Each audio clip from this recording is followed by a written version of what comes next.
নমস্কার, আপনি দেখছেন জিএস নিউজ টিভি বাংলা। আজ 1 নভেম্বর শনিবার। আজকের সবচেয়ে বড় কয়েকটি খবর দেখে নেব এক নজরে। আজকের হেডলাইন্সগুলি। পাইপ ঝুঁকিয়ে ফুসফুস পরিষ্কার, বাংলায় এই প্রথম সরকারি হাসপাতালে সফল হোল লাং ল্যাভেজ। মাছ ধরতে গিয়ে পুকুর থেকে উঠে এলো প্রাচীন দুর্গা মূর্তি, কিন্তু নেবে কে, তা নিয়ে তুলকালাম কাণ্ড। পোস্তায় মহিলার ব্যাগ থেকে সোনার ব্রেসলেট চুরির অভিযোগ, গ্রেপ্তার অভিনেত্রী রূপা দত্ত। প্রকাশিত উচ্চ মাধ্যমিকের প্রথম পর্বের ফলাফল, রাজ্য মেধা তালিকায় শীর্ষে কারা? গাড়ির ধাক্কায় পুরুষ লেপার্ডের মৃত্যু, জঙ্গলে ঘুরছে কি তার সঙ্গিনী? আশঙ্কায় মাইকিং শুরু বন দপ্তরের। ভোটার তালিকা সংশোধনে প্রভাব খাটানোর অভিযোগ, কাঁকসা বারাবণীতে প্রশাসনিক দপ্তরের টিএমসির মিটিং কাঠগড়ায় শাসক দল। আগেই হারিয়েছেন চাকরি, এবার চাকরিহারা শিক্ষক শিক্ষাকর্মীদের জন্য জারি হলো কড়া নির্দেশিকা। জরুরি মেরামত, রবিবার 8 ঘন্টা বন্ধ থাকবে বিদ্যাসাগর সেতু, বিকল্প পথের নির্দেশিকা জারি করল ট্রাফিক পুলিশ। খর্দায় ইঞ্জিনিয়ারিং ছাত্রের ঝুলন্ত মৃতদেহ উদ্ধার, তদন্তে পুলিশ। বিজেপির পুরনো দপ্তরে বিজয়া সম্মেলনী দিলীপের, জল্পনা রাজনীতিতে। ভোটমুখী বিহারে মোদির গামছা বার্তা, বিশেষ ভঙ্গিমায় কি বোঝালেন প্রধানমন্ত্রী? সীমান্ত জেলায় কর্মরত বিহারের ভোটারদের ছুটি, গণতন্ত্রে অংশ নিতে নজির গড়ল যোগী সরকার। আপনাদের ভূমিকা অত্যন্ত গুরুত্বপূর্ণ, এসআইআর নিয়ে বিধায়কদের বার্তা অভিষেকের। কয়েক ঘন্টার মধ্যেই মৃত্যু, কাশির সিরাপ খেয়ে মৃত্যু হলো শিশুর, এ কি হাল স্বাস্থ্য ব্যবস্থার? 1 কোটি সরকারি চাকরি, 1 কোটি লাখপতি দিদি, বিহারে নির্বাচনী ইশতেহার প্রকাশ এনডিএর। আর কি ঘোষণা? দার্জিলিং এ লাল সতর্কতা, উত্তরবঙ্গে প্রবল বর্ষণ, কলকাতাতেও বৃষ্টি, মান্থার প্রভাব আর কতদিন? ভারত পাকিস্তান সীমান্তে শুরু হচ্ছে সবচেয়ে বড় সামরিক মহড়া, 3 বাহিনীর 25,000-এরও বেশি সৈন্য মোতায়েন। কি হতে চলেছে জানেন? বিএলওদের বেঁধে রাখবো, মন্তব্যে বিরাট বিতর্ক, তৃণমূল নেতার মন্তব্যে তোলপাড় রাজ্য রাজনীতি। আহিরিটোলা ঘাটে ভোরের সূর্যকে প্রণাম, শেষ হলো 4 দিনের ছট উৎসব। আইআইএম কলকাতায় ইন্ডিয়ার রিসার্চ ট্যুর 2025-এর উদ্বোধন সুকান্ত মজুমদারের। মুক্তি পেল জুবিন গর্গের শেষ ছবি, সারা দেশে 800টি স্ক্রিনে হাউসফুল। আমরা প্রতিদিন চেষ্টা করি আপনাদের জন্য সঠিক খবর পৌঁছে দিতে। আমাদের এই ছোট্ট চেষ্টাকে যদি আপনাদের ভালো লাগে তাহলে দয়া করে একটা লাইক করে পাশে থাকুন। আপনার একটা লাইকই আমাদের আগামী দিনের অনুপ্রেরণা। এবার দেখে নেব বিস্তারিত খবর। 80 লক্ষ টাকার প্রক্রিয়া কার্যত বিনামূল্যে, বিশ্বাস না হলে আবারও পড়ুন। সচরাচর বেসরকারি হাসপাতালেও যে প্রক্রিয়া হয় না, সরকারি তো কোন ছাড়। বাংলায় প্রথমবার নীলরতন সরকার মেডিকেল কলেজ হাসপাতালে সম্পন্ন হল হোল লাং ল্যাভেজ প্রক্রিয়া। সরকারি হাসপাতালে বিনামূল্যে ফুসফুসের শুশ্রূষার অত্যাধুনিক এই প্রক্রিয়া প্রমাণ করল দেশের মধ্যে চিকিৎসা ব্যবস্থায় এগিয়ে বাংলা। মুর্শিদাবাদের বাসিন্দা অধীর সরকার 4 বছর ধরে ভুগছিলেন এক নাগারে কাশি, হাজার ওষুধ খেয়েও অসুখ সারছিল না। শেষমেশ নীলরতন সরকার মেডিকেল কলেজে আসলে পালমোনারি মেডিসিন বিভাগের বিভাগীয় প্রধান ডাক্তার জয়দীপ দেব জানিয়েছেন, ওই ব্যক্তির ফুসফুসের প্রকোষ্ঠ এবং অ্যালভিওলাইয়ে জমা হয়েছিল কিছু পদার্থ।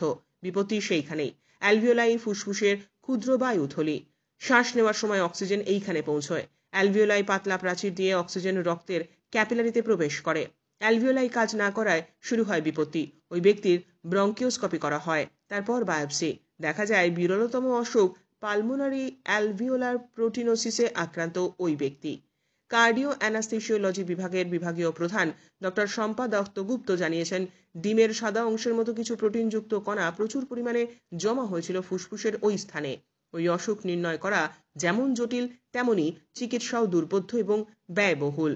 নীলরতন সরকার মেডিকেল কলেজের কার্ডিওথোরাসিক সার্জারি বিভাগের সহায়তায় চেস্ট মেডিসিন বিভাগ, কার্ডিওথোরাসিক অ্যানাস্থেসিয়া বিভাগ সেই অসাধ্য সাধন করতে নামে। সেই প্রক্রিয়ার বিশেষত্ব হলো গলায় অজ্ঞান করার জন্য একটি পাইপ প্রবেশ করানো হয়। সেই পাইপ দুভাগে ভাগ হয়ে দুটো ফুসফুসে গিয়ে তারা কাজ করতে শুরু করে। এই প্রক্রিয়ায় একটি বৈশিষ্ট্য আছে, একসঙ্গে দুটো ফুসফুস বন্ধ রাখলে মৃত্যু অবশ্যম্ভাবী। তাই একটি ফুসফুসকে চিকিৎসকেরা যখন পরিষ্কার করেন, অন্যটিতে বাতাস চালনা করে রোগীকে জীবন্ত রাখা হয়।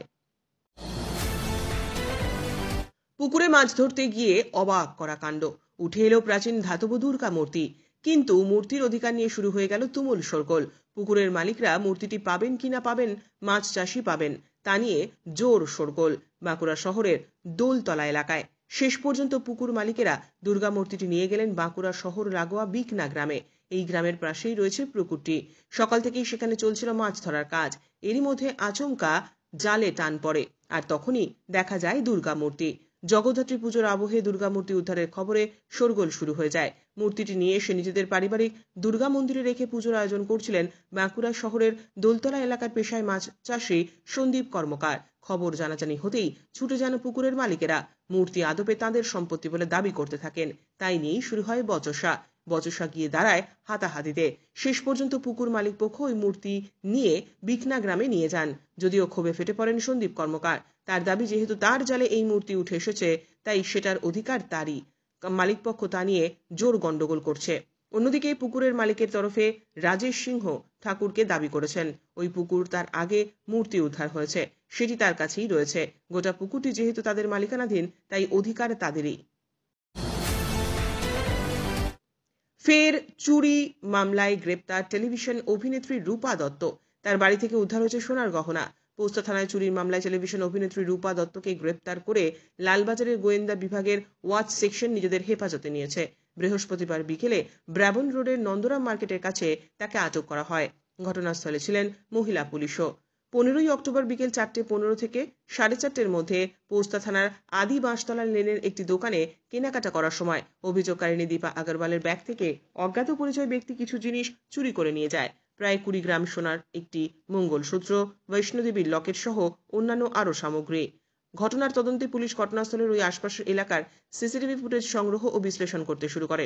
সূত্রের মাধ্যমে প্রাপ্ত তথ্য ও প্রযুক্তিগত নজরদারির ভিত্তিতে রূপা দত্তের গতিবিধি তাদের যথেষ্ট অসঙ্গতির কারণ বলে মনে হয়। পুলিশের দাবি, রূপা দত্ত আগেও একজন টেলিভিশন অভিনেত্রী ছিলেন। গত কয়েক বছর ধরে তিনি এই ধরনের অপরাধমূলক কাজে জড়িয়ে পড়েছেন। এ যেন এক হৃদয় বিদারক প্রেমের কাহিনী।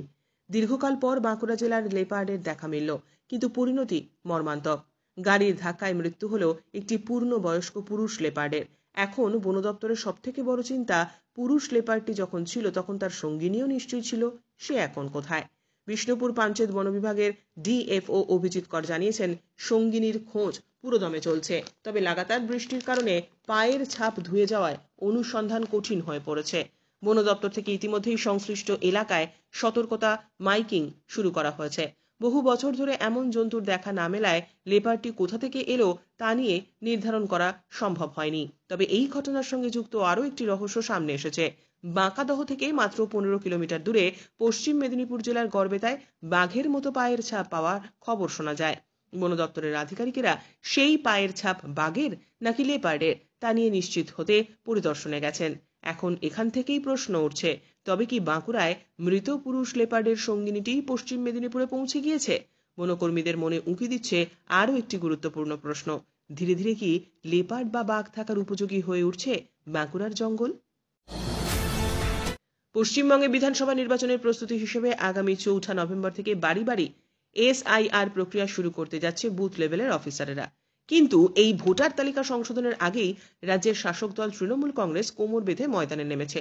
এই পরিস্থিতিতে ফের বিস্ফোরক অভিযোগ করলেন বিজেপি নেতা ও বিশিষ্ট আইনজীবী তরুণ জ্যোতি তিওয়ারি।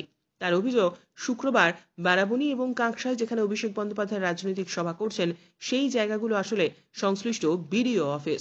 বিডিও অফিসেই রাজনৈতিক সভা, এ তো অসাংবিধানিক অভিযোগ করলেন তিনি। রাজনৈতিক মহলের একাংশ তরুণ জ্যোতির এই অভিযোগকে গুরুতর বলে মনে করছেন। তাদের প্রতিক্রিয়া, তৃণমূল কংগ্রেস বারবার সংবিধানের প্রোটোকল ভেঙে প্রশাসনিক দপ্তরগুলিকে রাজনৈতিক পার্টি অফিসে পরিণত করেছে। এতে রাজ্যে একনায়কতন্ত্র চলছে বলে অভিযোগ করা হচ্ছে। সাধারণ মানুষ থেকে রাজনৈতিক মহল সকলেরই সন্দেহ, প্রশাসনিক দপ্তরে এমন রাজনৈতিক সভা ভোটের আগে SIR সংশোধনের স্বচ্ছতা কতটা হবে তা নিয়ে গুরুতর প্রশ্ন উঠছে। তাদের মতে প্রভাব খাটানো বন্ধ না হলে নির্বাচন কমিশনের এই বিশেষ সংশোধন প্রক্রিয়া কোনোদিনই পুরোপুরি সফল হবে না। SSC 26,000 ইস্যুতে জট এখনো পুরোপুরি খোলেনি। সুপ্রিম কোর্টের নির্দেশ মতো নতুন করে নিয়োগ প্রক্রিয়া শুরু করেছে স্কুল সার্ভিস কমিশন। ইতিমধ্যেই শিক্ষক নিয়োগের পরীক্ষা সম্পন্ন হয়েছে, শিক্ষাকর্মীদেরও নিয়োগের বিজ্ঞপ্তি জারি হয়েছে। এরই মধ্যে এই চাকরিহারা শিক্ষাকর্মীদের নিয়ে সতর্কতা জারি করল রাজ্যের মুখ্য নির্বাচনী আধিকারিকের দপ্তর। চাকরিহারা শিক্ষাকর্মীদের জন্য নির্দেশিকা জারি। দপ্তরের নির্দেশে বলা হয়েছে, বুথ লেভেল অফিসারদের তালিকা পুনরায় যাচাই করতে হবে। কোনো চাকরি বাতিল কোনো শিক্ষাকর্মীর নাম যাতে সেখানে না থাকে সেই বিষয়ে সচেতন থাকতে হবে। উল্লেখ্য, রাজ্যে প্রায় ৮০,০০০-এরও বেশি বুথ লেভেল অফিসার অর্থাৎ বিএলও নিয়োগ হয়ে গিয়েছে। কিছু জেলায় বিএলওদের তালিকার পরিবর্তন আনা হচ্ছে। এই আবহে কড়া নির্দেশিকা জারি করল কমিশন। নির্বাচন কমিশন তরফে বলা হয়েছে, রায় বহাল থাকা বা আইনি প্রক্রিয়া চলমান থাকা সত্ত্বেও যাদের চাকরি বাতিল হয়েছে তাদের বুথ লেভেল অফিসারদের পদে নিয়োগ বা সেই পদে দায়িত্ব দেওয়া নিয়ম বিরুদ্ধ কাজ। যাতে কোনো রকম ভুলভ্রান্তি না হয় সেই লক্ষ্যে সংশ্লিষ্ট জেলাগুলিকে নতুন করে তালিকা যাচাইয়ের নির্দেশ দেওয়া হয়েছে। ভোটমুখী বিহারে প্রধানমন্ত্রী নরেন্দ্র মোদী, তাকে দেখতে জনসমুদ্র, উঠল মোদী মোদী স্লোগান। আর সেই উচ্ছ্বসিত জনতার দিকে তাকিয়ে মোদী গামছা নাড়লেন। শুক্রবাসরীয় মুজফ্ফরপুর সফরের সবচেয়ে আলোচিত মুহূর্ত ছিল এইটাই। শুক্রবার মোদী মধুবনী প্রিন্টের একটি গামছা গলায় জড়িয়েছিলেন। জনতার উচ্ছ্বাস দেখার পরেই সেটা তিনি ওড়াতে শুরু করেন প্রায় ৮ মিনিট ধরে। এই প্রথম নয়, এর আগে আগস্টেও বিহারে একটি সেতুর উদ্বোধন করতে এসেছিলেন মোদী। সেই সময় তাকে এভাবেই জনতার উদ্দেশ্যে গামছা নাড়াতে দেখা যায়। তবে এই গামছা নাড়ানো নেহাতই শুভেচ্ছা বিনিময় নয়, এর গভীর তাৎপর্য বিহারের রাজনীতিতে। বাংলা ও বিহারের মতো রাজ্যে গামছা শ্রমজীবী মানুষ ও কৃষকদের সংগ্রামের প্রতীক। দেশের আরো বহু অঞ্চলেই গামছার জনপ্রিয়তা ও গ্রহণযোগ্যতা প্রশ্নাতীত। একদিন আগেই একযোগে রাহুল গান্ধী ও তেজস্বী যাদবকে তোপ দাগেন প্রধানমন্ত্রী। তার কটাক্ষ, বিহারে দুই নেতা নিজেদের যুবরাজ বলে দাবি করছে, তারা আসলে দুর্নীতির যুবরাজ। বিহার বিধানসভা নির্বাচন 2025 উপলক্ষে উত্তরপ্রদেশ সরকার একটি নির্দেশিকা জারি করেছে। রাজ্যের জেনারেল অ্যাডমিনিস্ট্রেশন ডিপার্টমেন্ট এই নির্দেশনা দিয়েছে। উত্তরপ্রদেশের সীমান্ত জেলাগুলিতে কর্মরত বিহারের ভোটাররা বেতন সহ ছুটি পাবেন। ছুটি দেওয়া হবে 6 নভেম্বর থেকে 11 নভেম্বর। এই নির্দেশটি জারি হয়েছে representation of the people act 1951 135B ধারা মেনে। গভর্নর এই আদেশে সম্মতি দিয়েছেন। এই সুবিধা দেওয়া হবে নিম্নলিখিত 7টি জেলার কর্মীদের: সোনভদ্র, চন্দ্রলি, গাজীপুর, দেউরিয়া, কুশীনগর, বাল্লিয়া এবং মহারাজগঞ্জ। ছুটি না পেলে বহু ভোটার তাদের ভোটাধিকার প্রয়োগ করতে পারতেন না। তাই সমস্ত নিয়ন্ত্রক কর্মকর্তা এবং অফিস প্রধানদের এই নির্দেশ কঠোরভাবে মানতে বলা হয়েছে। বাংলায় এসআইআর প্রক্রিয়া শুরু হয়ে গিয়েছে। 28 অক্টোবর থেকে চলছে বিএলওদের প্রশিক্ষণ পর্ব, চলবে 4 নভেম্বর পর্যন্ত। এই পরিস্থিতিতে ব্লক লেভেল এজেন্ট, বিএলএ, সাংসদ, বিধায়কদের নিয়ে জরুরি ভিত্তিতে প্রস্তুতি বৈঠকে ডেকেছিলেন তৃণমূলের সর্বভারতীয় সাধারণ সম্পাদক অভিষেক বন্দ্যোপাধ্যায়। ভার্চুয়াল এই বৈঠক থেকে অভিষেক বলেন, বিধায়কেরা আপনাদের ভূমিকা অত্যন্ত গুরুত্বপূর্ণ। সাংসদ, জেলা পরিষদের সভাধিপতি আপনারাও দেখতে থাকবেন এই ওয়্যার রুম যেন কার্যকরী হয়। বিএলও 2 যারা, তাদেরকে অভিষেক বলেন, ভোটারের সব ঠিক থাকলে দিদির দুধ অ্যাপে আপডেট করবেন। আমাদের কাছেও রেকর্ড রাখতে হবে। এই অ্যাপে ডিজিটালাইজড ভোটার তালিকা তোলা আছে। আগামী 3 দিনের মধ্যে মিটিং ডাকবেন বিধানসভা ভিত্তিক। কাদের কি কাজ বুঝিয়ে দেবেন। অভিষেকের সংযোজন, দিদির দুধ অ্যাপ সমস্যা হলে সরাসরি ফোন করবেন একটি বিশেষ নাম্বারে। এই 6 মাস আমাদের কাছে ভীষণভাবেই গুরুত্বপূর্ণ।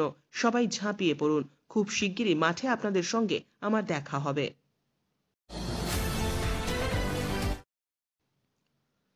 মধ্যপ্রদেশের ছিন্দওয়ারায় ঘটে গেল এক হৃদয় বিতারক ঘটনা।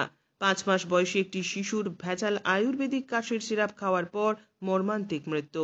বিপজ্জনক ভেজাল কাশির সিরাপের কারণে আরও 24 জনের বেশি শিশুর মৃত্যু হয়েছে। মাত্র কয়েক সপ্তাহ পরেই একই অঞ্চল থেকে এরকম আরও একটি ঘটনা সামনে আসাতেই স্বাভাবিকভাবেই চাঞ্চল্য ছড়িয়েছে। বৃহস্পতিবার ভোরে ছিন্দওয়ারার বিচুয়া এলাকায় 5 মাস বয়সী একটি মেয়েকে স্থানীয় একটি মেডিকেল স্টোর থেকে এক আয়ুর্বেদিক কাশির সিরাপ কিনে এনে খাওয়ানো হয়। কাশির সিরাপ খাওয়ার পরেই তার মৃত্যু হয়। কর্মকর্তাদের মতে, বিচুয়া গ্রামের সন্দীপ মোনেটের মেয়ে রুহি মোনট কয়েকদিন ধরে কাশি ও সর্দিতে ভুগছিল। তার ওষুধ খাওয়ার পরেই তার মর্মান্তিক পরিণতি। জেলা কর্তৃপক্ষ জানিয়েছে, শিশুদের জন্য আয়ুর্বেদিক ওষুধগুলি অনিয়ন্ত্রিতভাবে বিক্রয়ের কারণে ড্রাগস অ্যান্ড কসমেটিক্স আইন এবং ড্রাগস অ্যান্ড ম্যাজিক রেমেডিজ আইনের বিধান অনুসারে মামলাটি করা হবে। শিশুটির পরিবার বিচুয়া থানায় অভিযোগ দায়ের করেছেন এবং দোষীদের বিরুদ্ধে ব্যবস্থা নেওয়ার দাবি জানিয়েছেন। বিহার বিধানসভায় 243 জন সদস্য নির্বাচনের জন্য 6ই নভেম্বর এবং 11ই নভেম্বর 2025 তারিখে বিহারের বিধানসভা নির্বাচন অনুষ্ঠিত হওয়ার কথা রয়েছে। নয়াদিল্লিতে সাংবাদিক বৈঠকে মুখ্য নির্বাচন কমিশনার জ্ঞানেশ কুমার ঘোষণা করেছেন, ছট পুজোর পরেই হবে বিহারের ভোট গ্রহণ। বিহারে 243টি বিধানসভা আসনে 2 দফায় ভোট গ্রহণ হবে। ভোটের ফল ঘোষণা হবে 14ই নভেম্বর। একই সঙ্গে জ্ঞানেশ কুমার আরও জানিয়েছেন, বিহারে দ্বিতীয় দফায় ভোট গ্রহণের দিন দেশের একাধিক জায়গায় 8টি বিধানসভায় উপনির্বাচন হবে। বিহার বিধানসভা নির্বাচনের প্রথম ধাপেই ভোট গ্রহণের জন্য বেশি দিন আর বাকি নেই। আর এই এক সপ্তাহের কম সময়ের মধ্যেই জাতীয় গণতান্ত্রিক জোট তাদের ইশতেহার প্রকাশ করেছে। বিশেষ করে নারী ক্ষমতায়ন প্রকল্পের ওপর জোর দেওয়া হয়েছে এই ইশতেহারে। এই ঘোষণাগুলি করা হয়েছে। সবচেয়ে বড় ঘোষণা ছিল কর্মসংস্থানের সুযোগ সম্পর্কে। রাজ্যে কর্মসংস্থানের সুযোগ তৈরি করতে দেওয়ার কথা হয়েছে, যাতে প্রতি বছর বিপুল সংখ্যক শ্রমিক কাজ পায়।